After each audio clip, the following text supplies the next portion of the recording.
안녕하세요. 네, 이번 시간에는 기말고사 해설 강의를 하도록 하겠습니다. 자, 바로 1번부터 보시면 지상권에 관한 설명으로 틀린 거죠. 1번, 별도 약정이 없는 한 지상권 설정자는 지상권자에게 지료를 청구할 수 없다. 그죠? 1번에서 말하는 건 약정 지상권은 별도 약정이 없으면 무상을 기본으로 한다는 얘기죠.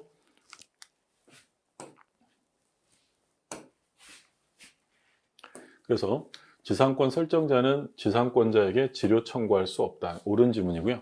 다만 이제 법정 지상권은 기본적으로 지료 지급 의무가 있다라고 했고, 2번 지상 건물이 멸실되더라도 지상권은 소멸하지 않는다.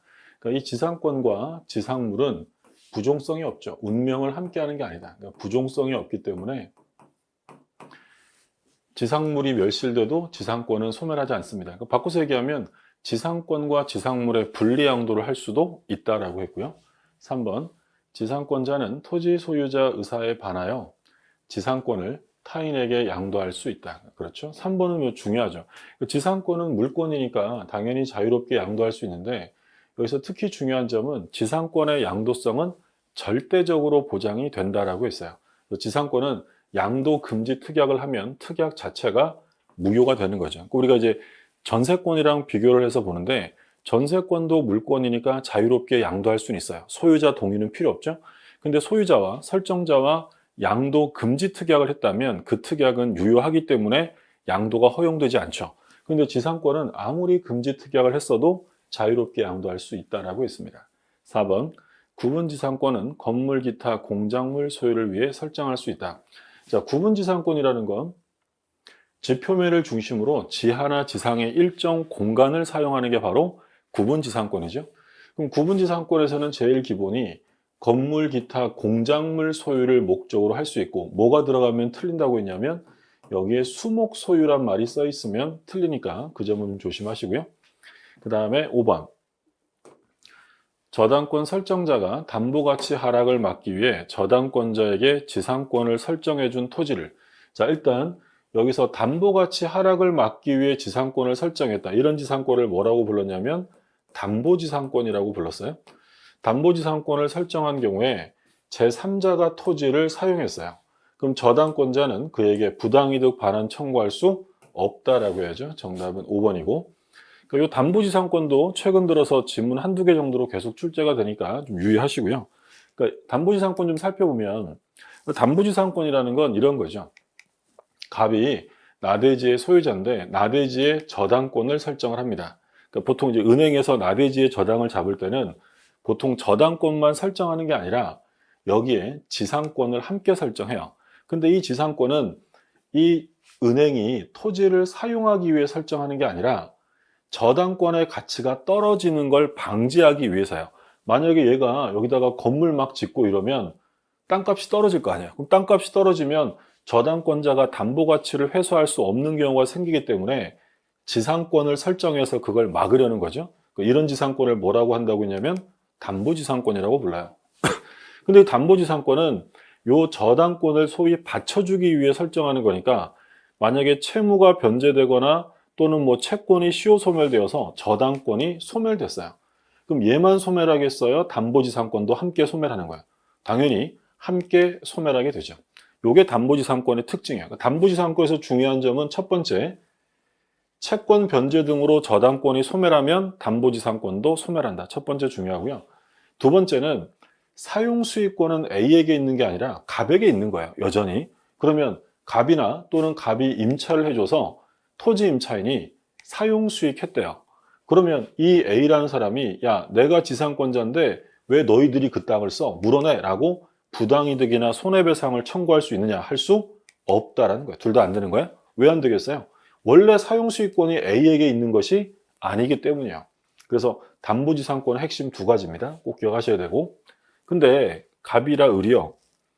토지를 사용수익함에 그치는 게 아니라 건물을 신축했어요. 그러면 건물을 신축했다면 A는 이 건물의 철거를 청구할 수 있다. 그러니까 이런 거 하려고 설정하는 게 바로 담보지상권이지 사용을 목적으로 하는 건 아니다. 그리고 담보지상권이라고 해서 이 지상권이 담보물권이라는 얘기는 아닙니다. 용익물권의 일종인 것이고 담보지상권은 이 정도 내용은 정리해 두셔야겠고요. 자, 그 다음에 2번 보죠. 지역권에 관한 설명으로 옳은 것입니다. 1번. 지역권은 독립된 권리이므로 요역지와 분리양도할 수 있다. 지역권은 요역지와 운명을 함께하기 때문에 절대로 분리양도할 수 없고, 그리고 지역권을 다른 권리의 목적으로 할 수도 없죠. 그러니까 지역권의 저당권을 설정하게 되면 그건 무효다라고 했죠. 2번. 요역지 공유자 1인이 지역권을 취득한 때는 다른 공유자도 이를 취득한다. 2번이 지역권에서는 가장 많이 출제된 지문이에요. 불가분성 관련 내용이죠. 요역지가 공유 상태로 있는 경우에는 무조건 요역지 공유자에게 유리하게 해석하시면 돼요. 취득은 한 사람만 하면 다 같이 하는 거고, 소멸은 지분만의 소멸은 있을 수 없어요. 모두 소멸되지 않는 한 공유자 한 사람의 지분만 소멸되는 일은 없다라고 했고, 3번 반환 청구 나왔죠. 지역권은 반환 청구가 준용되지 않죠. 그래서 반환 청구가 안 되는 건 지역권하고 또 뭐가 안 된다고 했어요? 저당권. 지역권과 저당권은 목적물을 점유하는 권리가 아니기 때문에 반환 청구가 인정이 안 되고요. 4번 한 필토지 일부를 위하여 지역권 설정할 수 있느냐? 없죠. 한 필토지 일부에 설정할 수는 있어요. 그 얘기는 바꿔서 말하면 일부에라는 것은 승역지를 말하죠. 승역지는 일부라도 되는데 편익을 요구하는 요역지는 일부여서는 안 돼요. 그래서 한 필토지 일부를 위한 지역권은 있을 수 없고, 한 필토지 일부의 지역권은 설정할 수 있는 거고요. 5번 토지의 불법 점유자도 통행지역권의 시효취득을 주장할 수 있다. 틀렸죠? 자, 통행지역권을 시효취득하려면 첫 번째 요건, 통로를 직접 개설할 것. 두 번째는 불법 점유자는 안 되죠. 적법 점유자일 것. 그리고 통행지역권을 시효취득했을 때 보상해야 되느냐라고 물으면 보상 의무가 있다. 보상해야 되고요. 자, 옳은 지문은 2번이고, 3번 전세권에서 틀린 것인데, 전세권은 저당권의 목적이 될 수 있죠. 지상권도 저당권의 목적이 될 수 있는데 뭐는 안 된다고 했어요? 지역권은 안 돼요. 지역권은. 2번 전세권의 존속기간은 10년을 넘지 못한다. 최장기 제한. 근데 최단기 1년도 있죠. 최단기 1년. 근데 1년 이상 해야 되는 건 어떤 것만이라고 했냐면 건물 전세권만 인정이 되죠. 토지 전세권은 최단기 제한 받지 않는다. 그러니까 토지 전세권은 1년 미만으로 해도 되는데 건물 전세권은 1년 이상으로 해야 되고요. 그러면 이 건물 전세권에만 인정되는 게 두 개 있었어요. 최단기 1년하고 또 뭐 있었냐면 법정갱신 있었죠. 전세권의 법정갱신도 토지 전세권에는 인정되지 않고 건물에만 인정이 됩니다. 3번 전세권에 관해서 상린관계 규정이 준용되죠. 상린관계는 서로 이웃하는 관계니까 소유자에게만 적용되는 게 아니라 지상권자, 전세권자 다 적용되고요. 4번 전세권은 타인 건물에 대해서만 성립한다. 부동산, 토지 건물 다 되죠. 4번이 틀렸고 간단한 문제고요. 5번 전세권에 관해서는 전세권은 용익물권이면서 담보물권 성질을 겸하기 때문에 경매권도 있고 그로 인한 우선변제권도 인정됩니다. 틀린 지문은 4번이 되겠고요. 자, 4번 갑은 을소유 건물 일부인 X 부분에 대해 전세권을 취득했다. 자, 전세권 문제가 나왔는데 전세권 사례 문제에서 일부를 전세권 설정했다고 사례 문제가 나오면 반드시 어떤 지문을 쓰겠다는 거겠어요?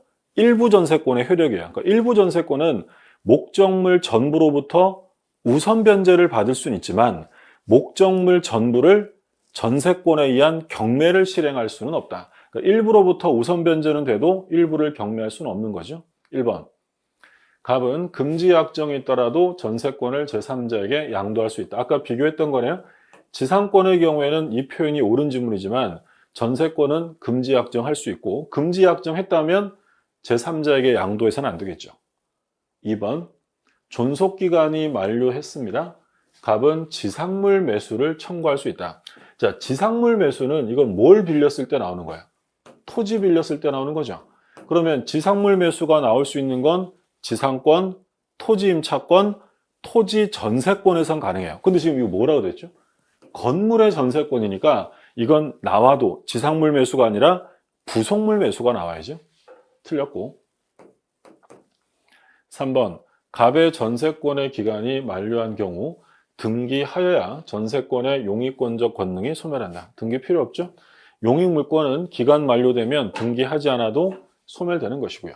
4번 합의한 전세권 존속기간이 시작되기 전에 갑 앞으로 전세권 설정 등기가 마쳐진 경우 특별한 사정이 없는 한 무효가 아니라 유효로 추정된다라는 게 판례였죠.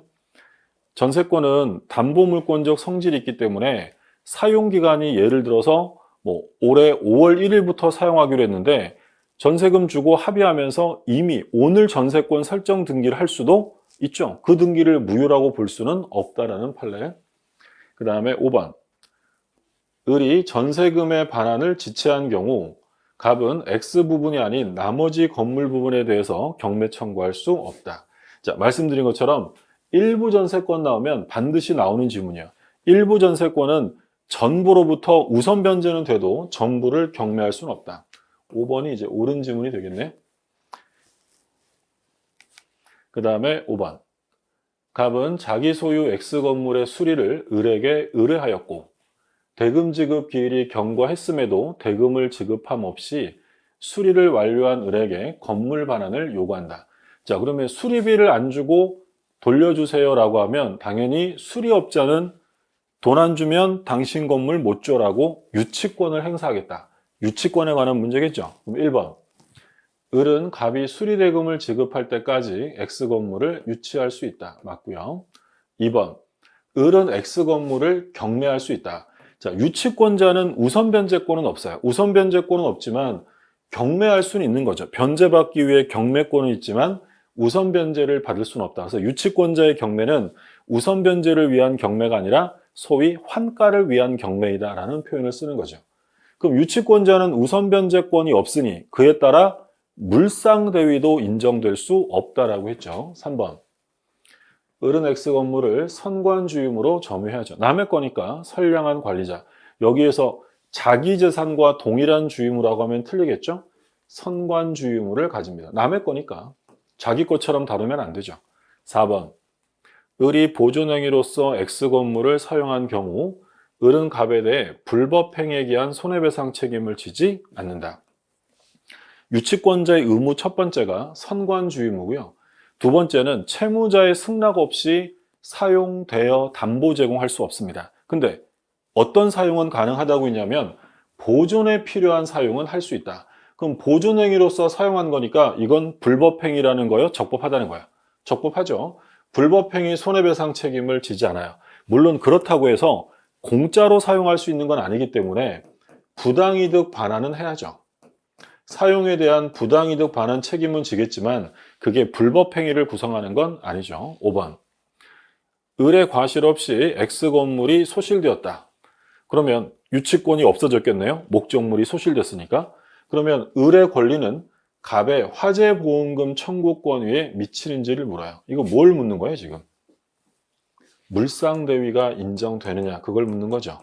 자, 유치권은 우선 변제권이 없기 때문에 물상대위가 인정되지 않죠. 5번이 틀린 질문. 그러니까 물상대위라는 건 저당권처럼 우선 변제권이 있기 때문에 다른 변형물에 가서도 우선 변제를 보장해 주는 거지, 유치권은 원래 우선 변제권이 없고 인도 거절권만 있잖아요. 근데 이 우선 변제권이 없는데 변형물이 생겼다고 거기 따라가면 우선 변제를 해줄 수 있느냐? 그럴 수는 없는 거죠. 답은 5번이고, 자, 6번. 유치권에 관한 설명으로 옳은 걸 모두 고릅니다. 기억. 유치물이 침탈되었다. 그럼 유치권자는 유치권에 기한 반환 청구할 수 없죠. 자, 우리 물권적 청구는 근거에 따라 구별하면 점유권에 근거한 게 있고 본권, 대표자로서 소유권에 근거한 게 있어요.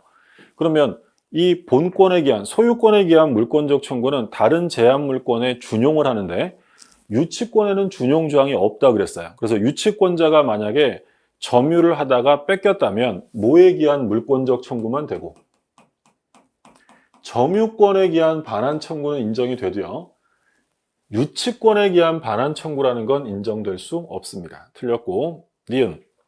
채권자가 채무자를 직접 점유자. 자, 볼 것도 없죠. 채무자가 직접 점유자가 되는 유치권은 성립할 수 없습니다. 옳은 지문이고. 그러니까 유치권자는 반드시 점유를 해야죠. 근데 이때 점유는 꼭 직접 점유뿐만 아니라 간접 점유가 포함되는데 간접 점유를 해도 상관없지만 직접 점유자가 채무자인 간접 점유는 인정해 줄 수 없다라는 거고요.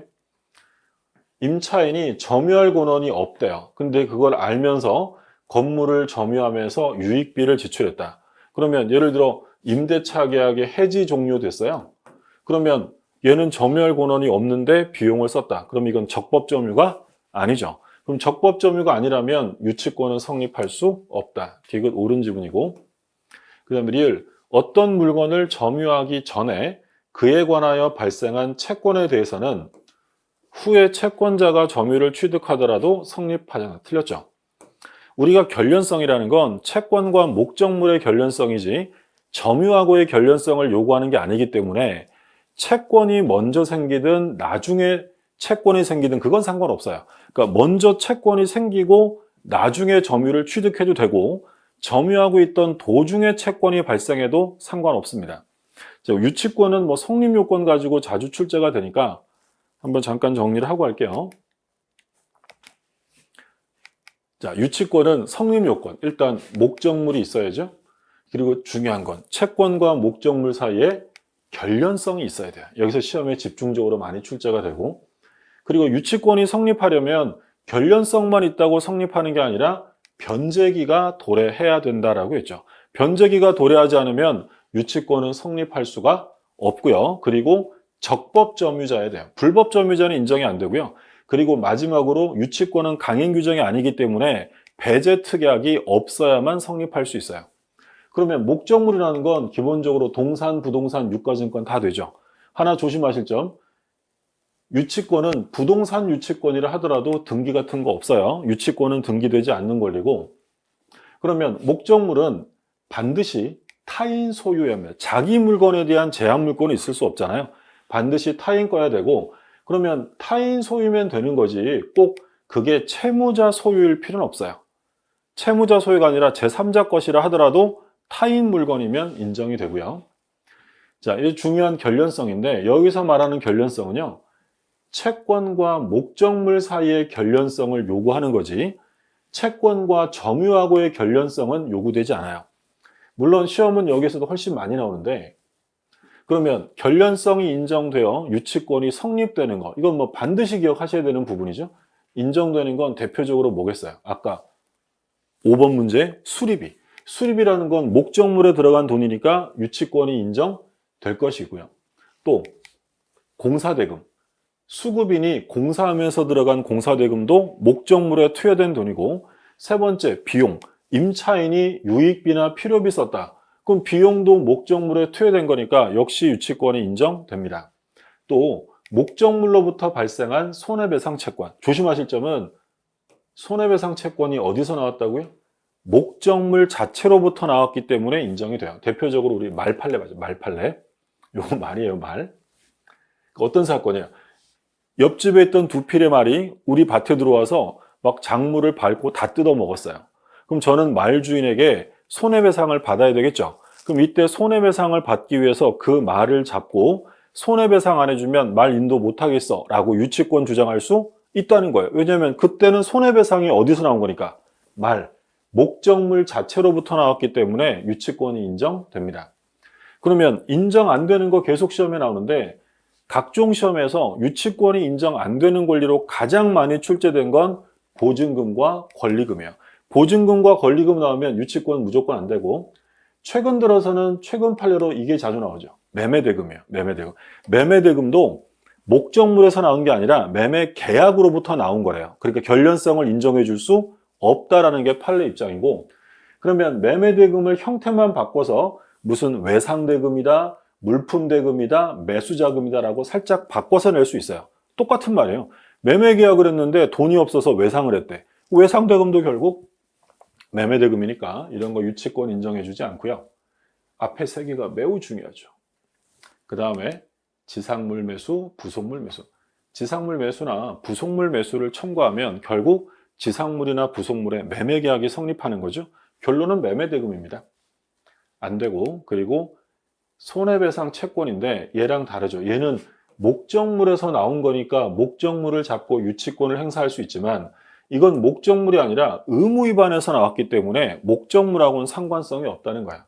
유치권 안 되는 거 기억하시고. 자, 그러면 결련성은 채권과 목적물의 결련성이지 채권과 점유하고의 결련성을 의미하지 않아요. 그 얘기는 아까 나온 것처럼 채권이 먼저 생기고 나중에 점유를 취득해도 상관없다라는 거야. 먼저 채권이 생기고 나중에 점유를 취득해도 유치권 성립에는 지장 없다. 아까 나왔던 지문이고. 자, 변제기 도래해야 돼요. 그럼 이와 관련해서는 늘 시험에 나왔던 건 유익비죠. 유익비는 필요비와 달리 법원이 상환기간을 허용해 줄 수 있다. 그럼 법원이 상환기간 연장을 허락했다. 6개월 있다가 유익비 주세요라고 했대요. 그러면 변제기가 늦춰진 거니까 유치권 행사할 수 없다라는 거예요. 유치권 안 된다. 적법한 점유예요. 그러니까 불법 점유 중에 들어가는 건 유치권이 안 돼요. 비용을 청구할 수 있는 건 별개로 하고 유치권 안 된다. 예를 들어 도품 또는 아까 나온 거죠. 임대차가 해지된 다음에 비용을 썼어요. 그럼 비용이라는 건 결련성이 있는 거지만 문제는 결련성만 있다고 유치권이 다 되는 게 아니라 변제기도 도래해야 되고 적법한 점유야죠. 도품이나 임대차가 해지된 후에 돈 썼다면 불법 점유 중이니까 유치권은 안 돼요. 그러면 이게 적법 점유인지 불법 점유인지를 누가 입증할 거냐? 입증 책임은 유치권을 주장하는 자가 할 것이냐, 배척하려는 자가 할 것이냐. 점유는 일단 점유하고 있으면 뭘로 추정합니까? 적법한 점유로 추정하죠. 그러면 유치권을 주장하는 자가 스스로 적법 점유를 입증하는 게 아니라 유치권을 깨려는 자. 죄송합니다. 유치권을 배척하려는 자가 입증을 해야 한다는 게 판례고요. 그리고 점유는 직접 점유, 간접 점유 다 돼요. 제가 유치권자인데 누구한테 위탁 계약을 해서 맡길 수도 있잖아요. 상관없어요. 그런데 누가 직접 점유하는 건 절대 안 된다고요? 채무자가 직접 점유하는 건 절대로 유치권에서 말하는 점유가 될 수 없어요. 중요하고. 자, 마지막으로 배제 특약이 없어야죠. 당사자가 포기 특약, 배제 특약 했다면 그때는 유치권 인정하지 않습니다. 포기 특약 할 수 있는데 그럼 포기 특약을 했다면 이 포기 특약은 당사자만 주장할 수 있는 게 아니라 제3자도 그 포기 특약이 있었음을 주장할 수 있다라는 게 판례였어요. 그러니까 유치권은 성립 요건으로 이 정도 내용은 기본적으로 꼭 정리를 좀 잘 해두시고요. 자, 그 다음에 7번 정답은 니은이랑 디귿이었나요?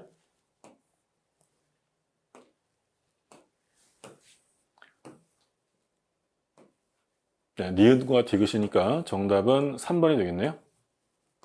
자, 7번 보죠. 자, 7번은 뭐 간단한 거죠. 저당권자에게 인정되지 않는 건 뭐예요? 늘 봤던 반환 청구죠. 반환 청구. 저당물 반환 청구권은 저당권자에게 인정해 줄 수 없다. 왜 없다고 했냐면 점유 안 하니까. 그래서 반환 청구가 안 되는 게 두 개잖아요. 늘 본 것처럼 저당권하고 또 뭐 있었어요? 지역권. 지역권과 저당권은 반환 청구 안 되고 나머지는 다 인정이 되죠.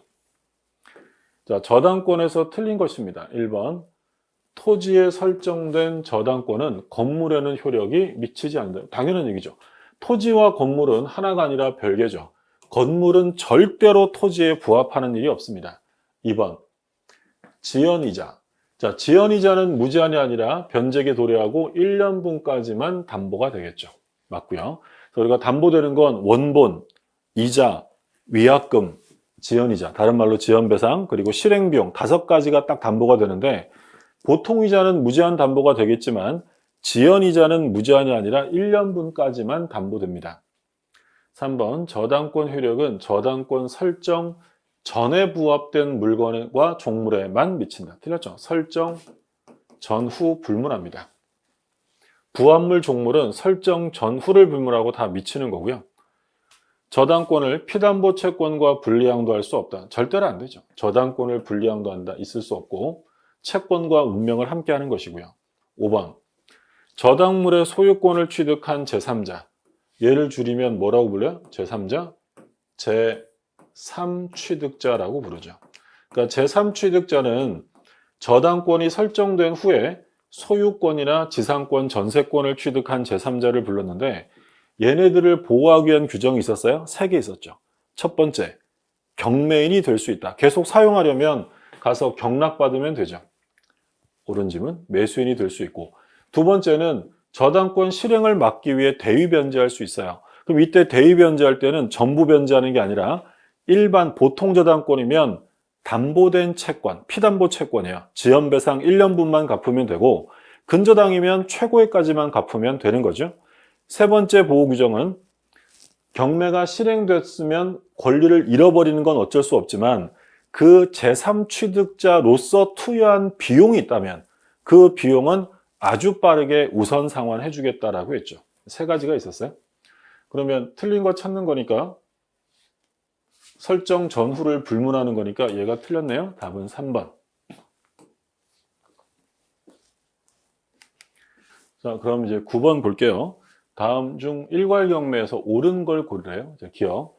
토지의 저당권이 설정될 당시에 건물이 축조되어 있대요. 자, 그러면 일괄경매 인정될 수 없죠. 일괄경매가 되려면 저당권이 설정될 때 나대지여야 한다라고 했어요. 니은 토지의 저당권 설정자가 신축한 건물이라면 현재 건물 소유자가 제3자라도 되느냐? 안 돼요. 인정되려면 저당권 일괄경매할 때 반드시 저당권 설정자 소유의 건물이어야 한다라고 했고요. 그다음에 디귿에 보시면 일괄경매 시 토지의 저당권자는 토지로부터만 우선 변제를 받을 수 있다. 즉 건물에 대해서는 우선 변제가 안 된다는 거죠. 디귿은 옳은 지문. 그러면 옳은 걸 찾는 거니까 정답은 3번이 되겠고요. 그 다음에 10번. 근저당권의 피담보 채권이 확정되는 시기가 아닌 것은 간단한 문제죠. 기본계약이 해지되면 확정되고 결산기가 도래했다. 확정되고요. 근저당권자가 경매를 신청했다. 그럼 자기 건 신청 시에 확정해요. 근데 주의하실 점은 후순위자, 5번이죠. 후순위자가 신청을 하면 이 근저당권자의 피담보 채권은 확정되는 것이 아니라 언제 확정되냐면 매각대금을 완납했을 때 확정이 되죠. 5번이 틀렸고, 자 4번은 기간 만료. 2번이랑 같은 거죠. 기간이 만료되거나 결산기가 도래하면 확정이 되고요. 정답은 5번입니다. 그 다음에 11번. 다음 중 계약이 성립하는 경우를 찾으세요 라고 되어 있어요. 고르면 기억에 갑은 자신이 소장하던 그림을 갖고 싶어 하던 을에게 매도 의사로 청약을 했는데 병이 승낙을 했대요. 계약은 성립될 수 없죠. 계약이 성립하려면 객관적 합치와 주관적 합치가 모두 있어야 돼요. 그러니까 바꿔서 얘기하면 내용의 합치와 상대방의 합치가 있어야 되는데 이건 상대방이 합치된 것이 아니기 때문에 계약은 성립할 수 없고요. 니은 갑의 을에 대한 노트북의 매수 청약과 을의 갑에 대한 매도 청약의 내용이 일치되고 모두 상대방에게 도달한 경우, 그러면 서로에게 청약을 했다는 거죠. 근데 내용이 동일하고 모두 도달되었다. 그러면 계약은 성립되죠. 이걸 우리 뭐라고 불렀던 거냐면 교차 청약에 의한 계약의 성립이라고 불렀어요. 그러니까 주의하실 점은 교차 청약으로 계약이 성립하려면 성립되는 시점은 양 청약이 모두 도달돼야지 나중 청약이 발송된다라고 하면 틀려요. 둘 다 도달돼야 되고요. 디귿.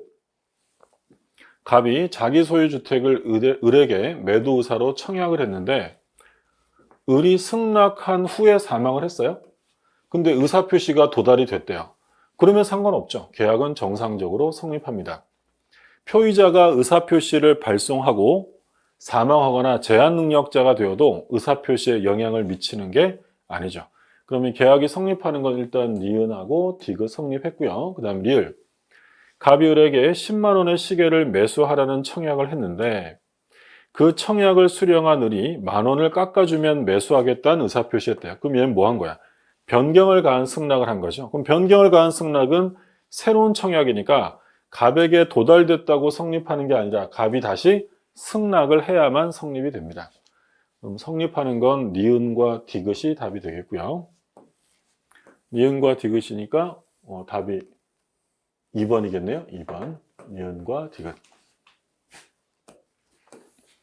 자, 12번. 다음 중 동시행 관계에 있는 걸 찾으래요. 우리 이제 동시행양변권은 거의 매년 출제가 되는데 가장 기본적인 출제 형태죠. 판례를 알고 계신지를 묻는 거예요. 그러면 담보가등기의 말소와 변제, 뭐부터 해야 돼요?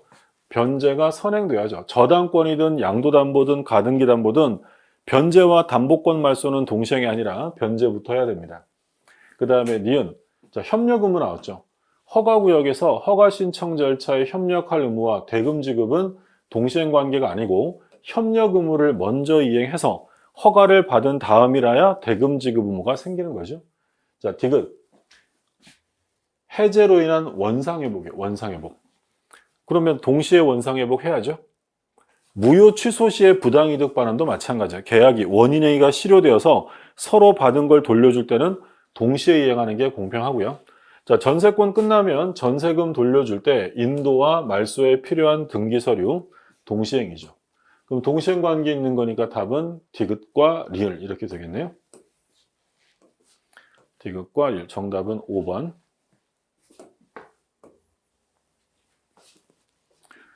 자, 그 다음에 13번 위험부담이에요. 위험부담도 사례 문제로 자주 나오는데 얘는 흐름을 잘 이해하셔야 돼요. 위험부담이 문제되는 걸 잠깐 좀 보면 일단 우리가 지금 불능을 본다면 불능을 보면 원시적 불능과 후발적 불능이 있어요.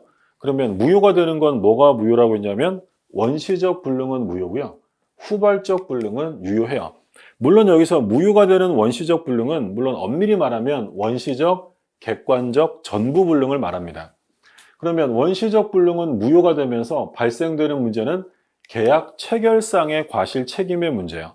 그럼 계약 체결상 과실 책임은 원시적 불능일 때 그 불능이라는 걸 알았거나 알 수 있었음에도 불구하고 악의 또는 과실이 있는 자가 원시적 불능이라는 걸 전혀 모르는 선의 무과실의 자에게 신뢰이익을 배상하라고 정합니다. 얘가 계약이 유효라고 돈을 썼을 거 아니에요. 그럼 유효라고 믿고 쓴 돈을 배상하라라는 건데 물론 무제한 배상은 아니고 한도액이 뭐예요? 한도액은 이행이익을 한도로 배상을 해야 한다는 거예요. 그러니까 신뢰액을 배상하는데 한도액은 이행이익 한도. 요건 이제 원시적 불능일 때 발생하는 거고 그럼 우리가 지금 보고자 하는 위험부담은 여기서 나오죠. 원시적 불능에서는 안 나오고 후발적 불능은 경우를 다시 나눕니다. 채무자의 잘못이 있느냐 없느냐. 그러니까 나중에 계약이 체결된 다음에 불가능이 되었는데 그게 만약에 채무자의 잘못이면 어떤 문제가 생기냐면 채무 불이행 문제가 발생이 돼요. 채무자의 잘못이 없으면 그때는 위험부담의 문제예요. 그러니까 채무자의 잘못이 있으면 위험부담이 안 생기는 거예요. 그건 채무불이행이고 그럼 채무불이행 사유가 있으면 이행 불능이니까 계약을 즉시 해제할 수 있고요. 해제하면 원상회복과 더불어 손해배상을 받을 수 있어요. 근데 이 해제라는 말은 언제만 쓰는 거야? 채무자의 책임이 있을 때만 쓰는 거고 채무자의 잘못이 없으면 그건 해제란 말 나오면 안 돼요. 위험부담. 누가 위험부담 하느냐? 자, 우리 민법은 원칙적으로 채무자 부담주의를 규정합니다. 예외적으로 채권자가 부담하는 경우도 있는데 채무자가 부담하느냐 채권자가 부담하느냐 이제 차이점이 나오는 건 채무자가 부담하면 채무자는 이행을 청구할 수 없는 거고요. 채권자가 부담하면 채무자가 이행을 청구할 수 있다. 그럼 언제 채권자가 부담하느냐? 둘 중에 하나면 돼요. 수령지체 중이거나 채권자의 귀책 사유가 있는 경우. 수령지체는 다른 말로 뭐라고 해요? 채권자 지체 같은 말이고 채권자의 책임이 있다. 이때는 채권자가 부담을 하는 거죠. 그러니까 사례로 보면 이런 거예요. 갑거리 이 건물에 대해서 10월 24일 날 매매 계약을 했어요. 그리고 계약금도 받았어요. 그런데 이 건물이 화재로 불타버렸대. 언제요? 10월 25일 날. 그러면 이 계약은 일단 성립한 후에 불능이 되니까 원시적이 아니라 후발적 불능이죠. 그럼 이 사례에서 만약에 계약이 무효라고 써 있으면 이 지문은 무조건 틀리는 거예요. 이건 후발적 불능이니까 무효가 아니라 뭐다? 유효하다라는 거야. 자, 그러면 이제 후발적 불능이니까 계약은 유효해요. 그러면 이게 채무불이행의 문제가 될 거냐, 위험부담의 문제가 될 거냐는 이 불능된 원인이 채무자의 잘못이 있느냐 없느냐야. 만약에 얘 책임으로 불능이 되었다면 채무불이행 가는 거고 근데 여기서처럼 뭐 제3자가 실화로서 불냈다, 낙뢰, 번개 맞고 다 탔다, 태풍 불어 화재 났다 이런 말 나오면 이런 것들은 전부 다 얘 잘못이 아니라는 거죠. 그러면 이때는 채무불행이란 말로 하면 틀리는 거고 그때는 뭐야? 위험부담이에요. 그럼 위험부담은 누가 하는 거냐면 인도 의무자가 부담을 하는 건데 그러면 이 갑은 자기 잘못 없이 불났을 때 을에게 대금 주세요라고 이행을 청구할 수 있느냐? 할 수 없다는 거야. 갑은 내 건물은 불탔지만 대금은 받을 수 없는 거야. 그러면 이미 지급받은 계약금은요. 위로금으로 가질 수는 없겠죠? 돌려줘야 돼. 부당이득으로. 그럼 채무자는 대금은 한 푼도 못 받지만 내 건물은 불타고 끝난 거야. 누가 부담한다? 채무자가 부담합니다. 근데 이 위험 부담이 채권자에게로 넘어가는 경우가 있는데 수령지체 중이에요. 그럼 예를 들어서 사례를 좀 바꿔서요. 을이 인도받기로 한 날짜가 원래 며칠이었냐면 예를 들어서 2월 15일 날 인도를 받기로 했는데 안 받아요. 안 받았다? 바로 수령지체죠. 근데 안 받고 있다가 2월 17일 날 번개 맞고 불탔다. 그럼 수령지체 중에 불능이 되었으니까 제때 받았으면 을 내지 불났겠네요. 그럼 누가 위험 부담해라? 을이. 그러면 갑은 을에게 대금 청구할 수 있다라는 거야. 대금 청구할 수 있다. 두 번째는 채권자 을의 잘못이 있을 때야. 이건 뭐 당연하죠. 그러니까 지금 이 의뢰하는 사람이 매매 목적물에 놀러 갔다가 을이 자기가 불태운 거야. 그럼 당연히 을에게 대금 주세요 할 수 있다. 수령지체 중에 불능이거나 채권자에게 책임이 있는 경우고요. 자, 하나만 추가로 보면 이런 경우 있을 수 있어요. 이 건물이 화재로 불났는데 보험에 들어있어서 보험금이 나왔대요. 그러면 을이 이 부동산 대신에 보험금으로 져주세요라고 청구할 수 있는데 그걸 우리 뭐라고 하냐면 대상 청구라고 하죠. 대상 청구. 그러면 을이 이 부동산 대신에 보험금을 달라고 대상 청구했다면 자기가 줄 매매대금도 이행을 해야죠. 동시에 이행을 해야 될 거 아니에요? 우리 그런 얘기 했잖아요. 그래서 이 의뢰하는 사람이 이 보험금에 대한 대상 청구권을 행사하는 때는 언제겠어요? 매매대금보다 보험금이 더 많이 나왔다면 그 보험금 채권을 주세요라고 주장할 수 있다. 그 얘기하는 거고 일단 제일 기본적인 흐름 후발적 불능에서는 채무자의 잘못이 있을 때 채무불행, 없으면 위험부담이에요.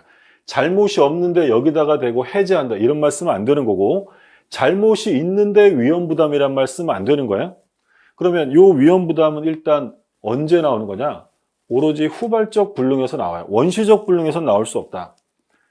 그리고 이건 대가에 대한 위험을 누가 부담하느냐를 보기 때문에 대가가 있다는 건 쌍무계약이죠. 쌍무계약. 그럼 증여와 같은 편무계약에는 위험 부담, 대가 위험을 논할 수가 없어요. 그리고 얘는 강행 규정이 아니라 임의 규정이죠. 계약법은 자유가 원칙이에요. 그래서 임대차 전까지는 전부 다 임의 규정이라고 생각하시면 됩니다. 자, 그럼 문제 볼게요. 옳은 걸 찾으래요. 위험 부담은 원시적 또는 후발적 원시적 불능에선 생기지 않습니다. 니은 쌍무계약 성립 후에 자, 후발적이네요. 채무자의 귀책 사유로 불능이 되었다. 그럼 이건 무슨 문제예요? 이거는 채무 불이행이에요. 채무 불이행.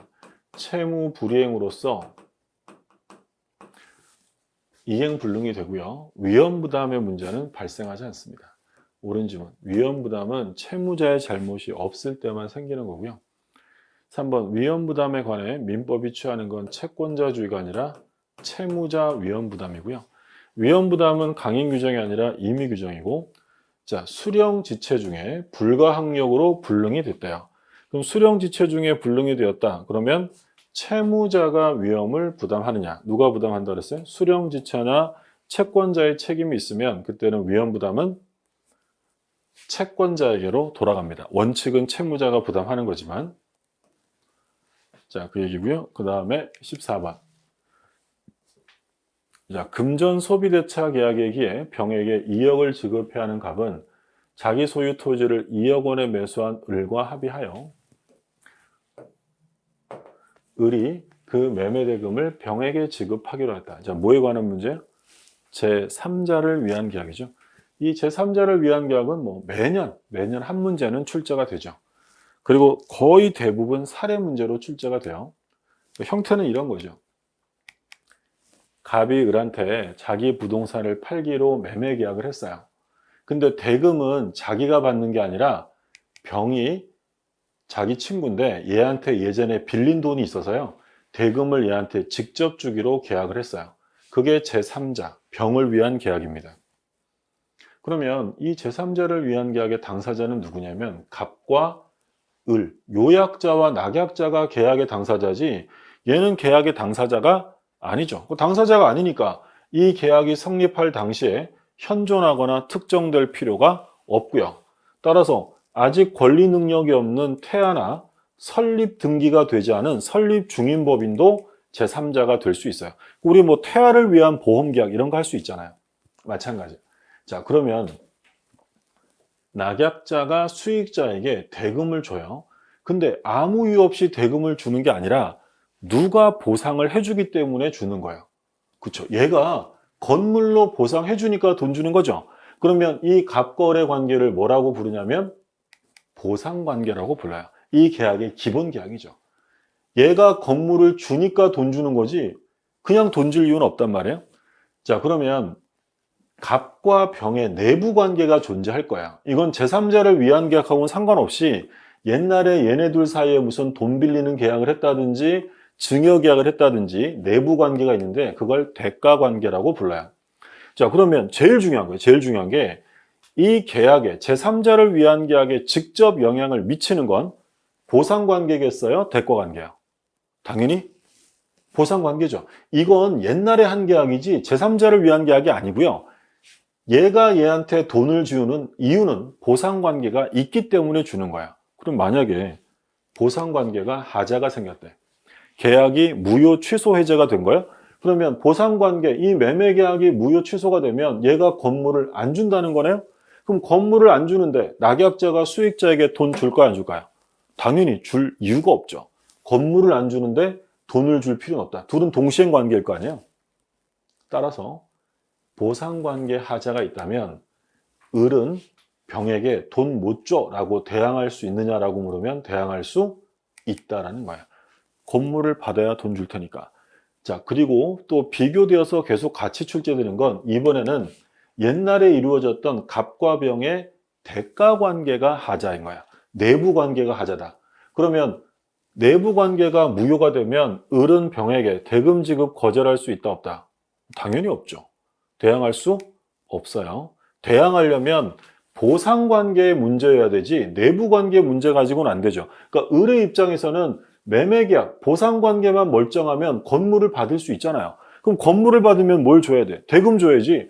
건물을 받는 낙약자가 야, 내가 건물은 받는데 니네들 내부관계가 수상하니까 돈은 떼먹을래. 이럴 수는 없다는 거야. 대항할 수 없다. 그러면 을이 병에게 직접 항변하고 대항하려면 어디서 생긴 문제여야 돼요?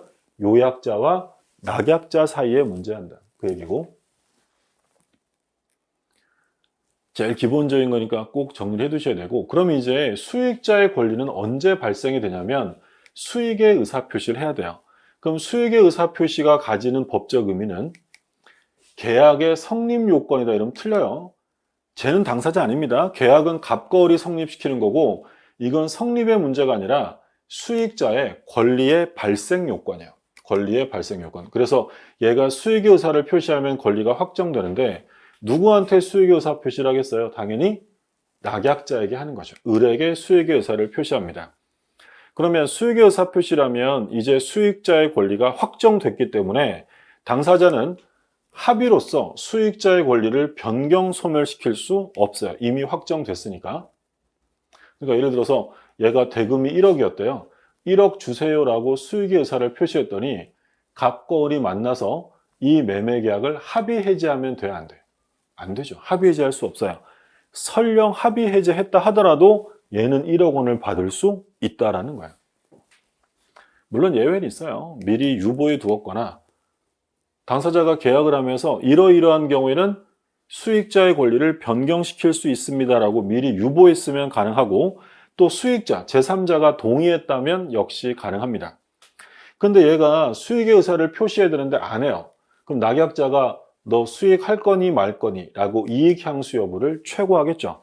최고했는데 아무 말도 안 했다. 확답을 못 받으면 수익이 아니라 뭘로 봐요? 거절로 본다. 우리 시험 범위에서는 최고했는데 침묵하면 다 긍정이 아니라 부정적으로 가고요. 그리고 얘는 도달주의죠. 확답을 받지 못하면. 최고에 대한 확답으로 발신주의를 취하는 건 우리 뭐밖에 없다 그랬어요? 무권들이 밖에 없어요. 나머지 최고 확답은 다 도달주의입니다. 자, 그럼 이제 수익자가 저 돈 주세요 라고 했어요.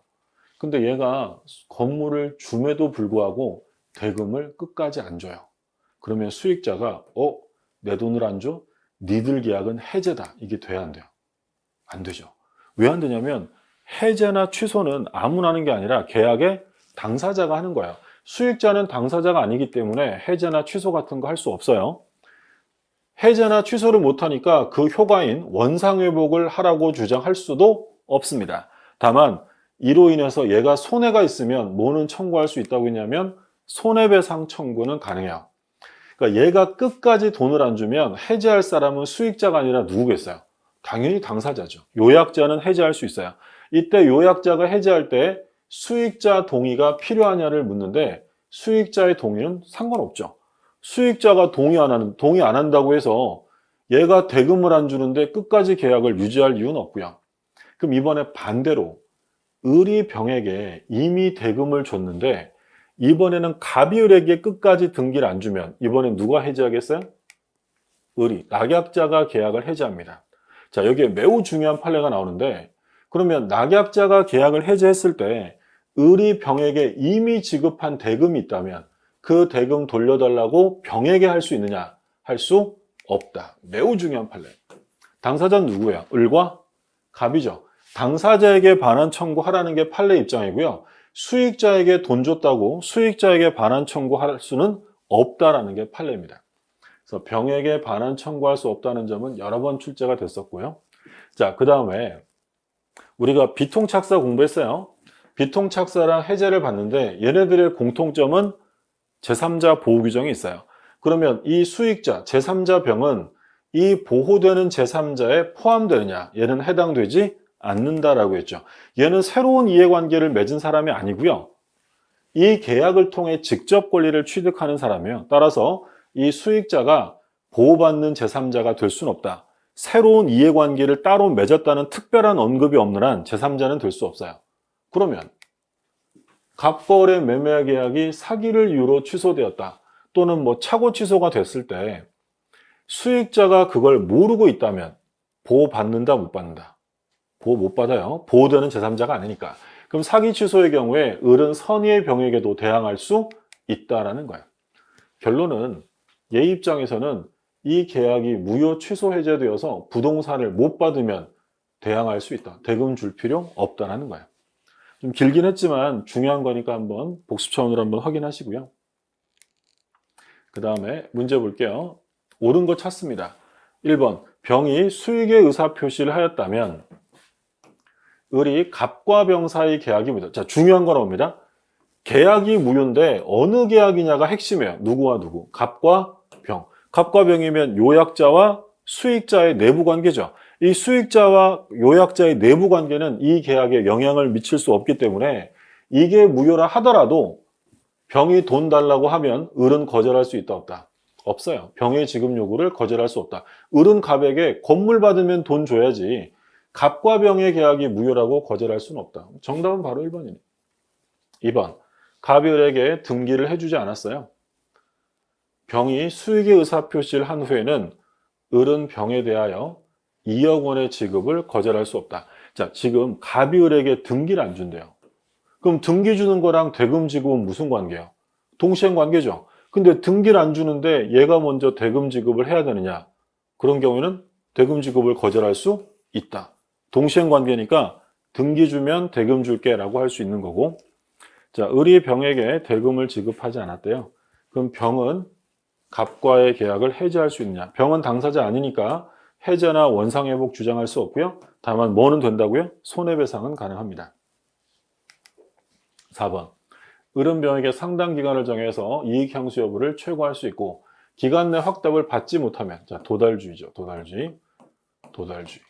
확답을 받지 못하면 수익이 아니라 뭘로 본다고요? 거절. 틀렸고 5번. 을의 병에 대한 대금 지급 채무 불이행을 이유로 갑이 매매 계약을 해지하려면 요약자가 해지할 수 있죠. 당사자가 수익자의 동의는 필요 없습니다. 틀려?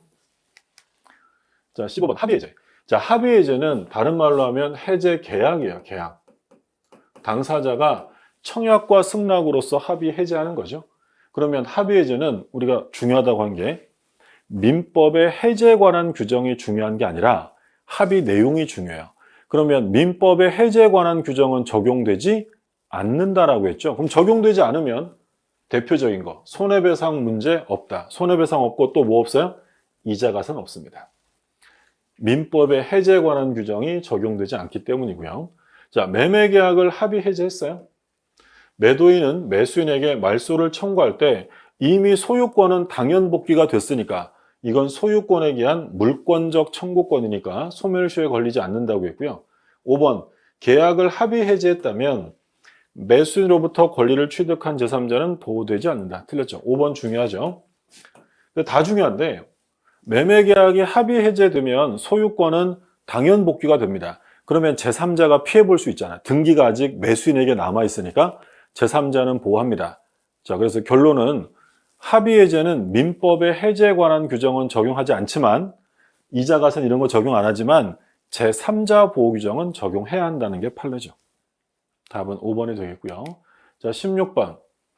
해제 시에 최고를 필요로 하는 경우는 이건 뭐 쉬운 문제. 이행지체죠.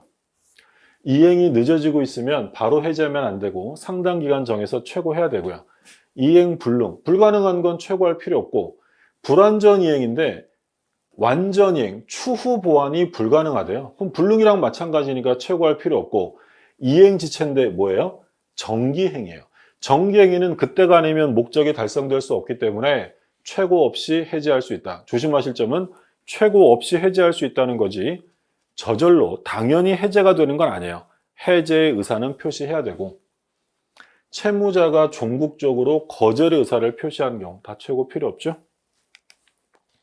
17번 계약금에서 틀린 겁니다. 자, 계약금 계약은 요물 계약이죠. 그러니까 말로만 하면 성립하는 게 아니라 계약금의 지급이 있어야 되고요. 자, 계약금 계약은 예를 들어 매매 계약의 종된 계약이니까 주된 계약인 매매 계약이 소멸하면 계약금 계약도 소멸할 거야. 근데 종된 계약이지만 이건 독립한 계약이니까 반드시 동시에 성립할 필요는 없죠. 2번이 틀렸네요. 자, 계약금은 해약금으로 추정이 되죠. 그래서 계약금을 교부한 자는 포기하고 수령한 자는 배액을 상환하고 해지할 수 있고요. 근데 무제한이 아니라 시간 제한이 있었죠. 해제할 수 있는 기간은 일방이 이행에 착수할 때까지입니다. 둘 중에 하나라도 착수하면 안 된다고 했고, 자, 그리고 해약금 해제도 해제니까 뭐가 있어요? 소급표 있죠?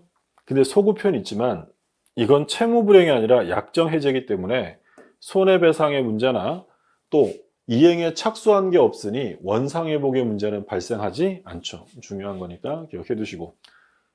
해약금 해제는 손해배상 없고요. 그리고 원상회복 문제도 생기지 않습니다. 답은 2번이고요. 자, 18번. 다음 중 수량 지정 매매에서 수량 부족 일부 멸실 시에 선의의 매수인에게 인정되는 것. 자, 수량 부족 일부 멸실은 악의자에게는 아무것도 인정이 안 되죠. 선의자에게 인정되는 거, 계약 해제, 손해배상, 대금 감액 다 인정이 되죠.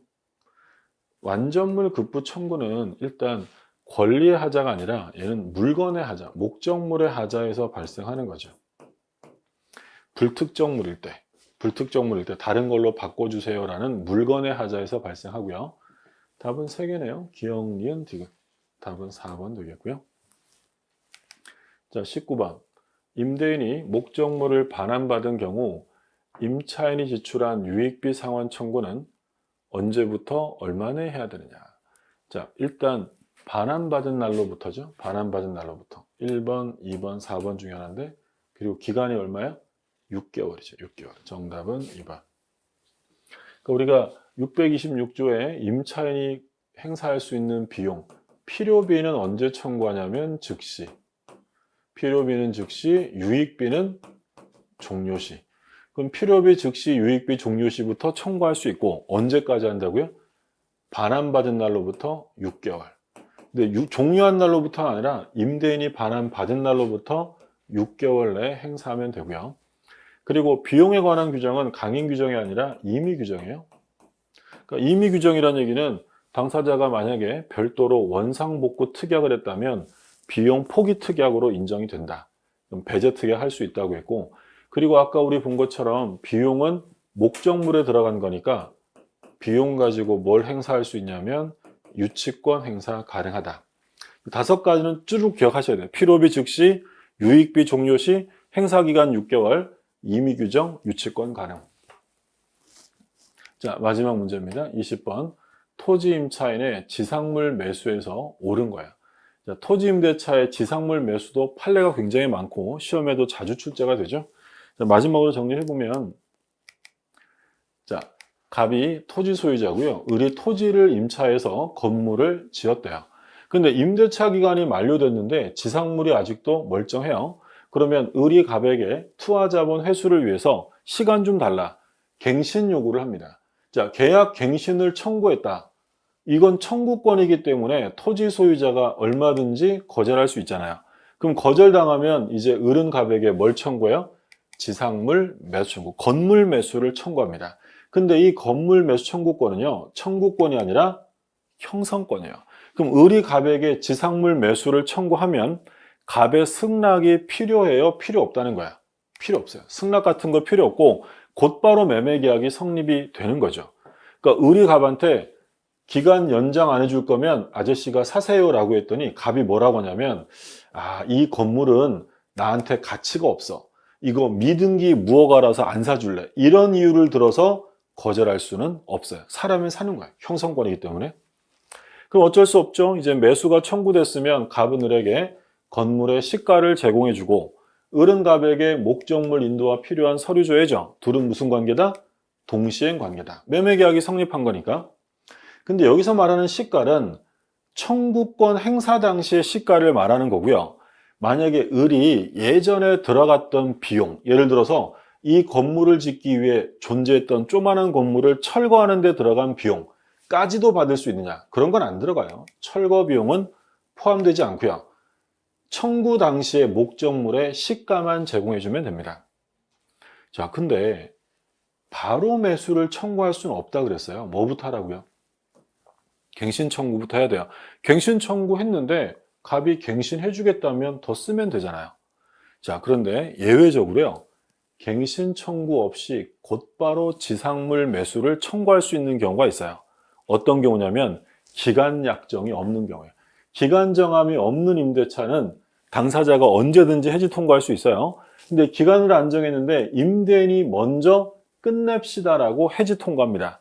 그럼 임대인이 끝내지 않은데 해지 통고를 했는데 거기 쫓아가서 언제까지 좀 이런 거 할 필요 없잖아요. 이런 경우에는 바로 지상물 매수를 청구할 수 있다. 바로 청구할 수 있다는 건 뭘 할 필요 없다고요? 갱신 청구할 필요 없습니다. 바로 매수 청구가 가능한 경우도 있다. 라는 점 확인하시고, 자, 얘네들은 강행 규정이에요. 강행 규정이니까 철거 특약 해봐야 무효입니다. 철거 특약은 무효다. 근데 이건 언제 행사하는 거냐면 기간 만료 시에 행사하는 거야. 그럼 기간이 만료된 게 아니라 예를 들어서 차임을 안 내는 바람에 소멸당했다. 그러면 차임 연체로 소멸된 사람이 갱신해 주세요. 이런 거 못 할 거 아니야. 또 합의 해지.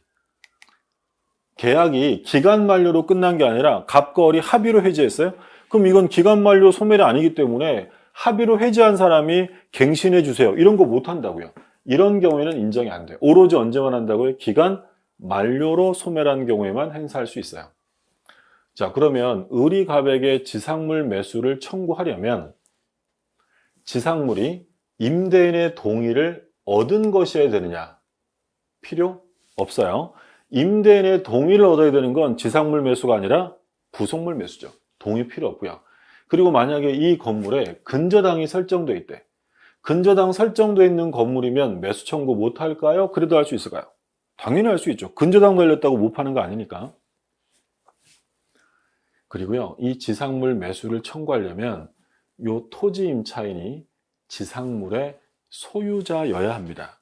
만약에 이 을이라는 사람이 이 B한테 건물을 팔아서 소유권을 B에게 이전해 줬대요. 그러면 을은 임차권자인데 건물의 소유권이 없죠. 그럼 얘는 지상물 매수를 청구할 수 없다라는 게 판례예요. 그러니까 지상물 매수를 청구하려면 임차인으로서 지상물을 소유하고 있어야 돼요. 그럼 만약에 을이 임차권에 대항력을 갖췄어요. 뭐 등기를 하거나. 자, 대항력을 갖췄는데 갑이 토지를 병에게 팔았어요.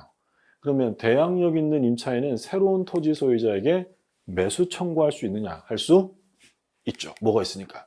대항력이 있으니까 새로운 제3자에게도 대항할 수 있어요. 자, 그러면 이 지상물 매수 청구권을 언제까지 행사할 수 있냐 문제가 있는데, 자, 우리 판례에 따르면 이 지상물 매수 청구권은 소송 들어가서 설령 철거 판결이 났어도요, 철거 집행전까지면 행사할 수 있어요. 언제까지라고요? 집행전. 만약에 철거 판결 전까지 해야 한다고 하면 틀려요. 철거 판결이 났는데 아직 집행에 안 들어갔다면 지상물 매수를 청구할 수 있다는 게 판례입니다. 자, 그리고 마지막으로 하나 꼭 기억하실 판례는 작년에 새로 나온 판례였어요.